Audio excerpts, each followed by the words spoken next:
காலையில எந்திரிச்சோடனே நம்ம குழந்தைகளுக்கும் சரி, நம்மளோட ஹஸ்பண்ட்ஸ்க்கோ, நம்ம வைஃப்ஸ்க்கோ நம்ம வந்துட்டு என்னென்ன கொடுக்குறோம்? Coffee, tea. நான் வந்துட்டு புரோட்டீன் ஷேக் குடிக்கிறேன், பூஸ்ட் குடிக்கிறேன், ஹார்லிக்ஸ் குடிக்கிறேன், மைலோ குடிக்கிறேன். ஓ மை காட், எல்லாத்தையுமே ஸ்டாப் பண்ணிடுங்க. நாளையிலேருந்து உங்கள் வீட்டில் வந்துட்டு இந்த அழகான ஜூஸை நீங்கள் ட்ரை பண்ணுங்க.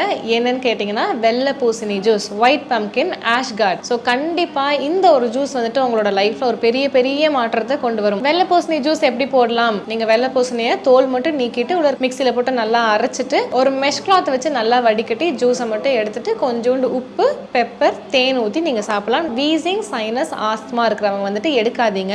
ஒருவேளை எடுக்கிறீங்கன்னா அதில் கொஞ்சம் பெப்பர், இந்து உப்பு ஆட் பண்ணி எடுங்க. இதை எடுத்துட்டு ட்ரை பண்ணுங்க. இல்லை அது உங்களுக்கு ரொம்ப கஷ்டமா இருக்கு, எனக்கு வீசிங் ஜாஸ்தியாகுது, சைனஸ் ஜாஸ்தியாகுதுன்னா நீங்கள் எடுத்துக்க வேண்டாம். மற்றபடி எல்லாருமே ஆக்சுவலாக இப்போ பிரெஸ்ட் ஃபீடிங் மதர் அது இதுன்னு ஏகப்பட்ட கேள்வி.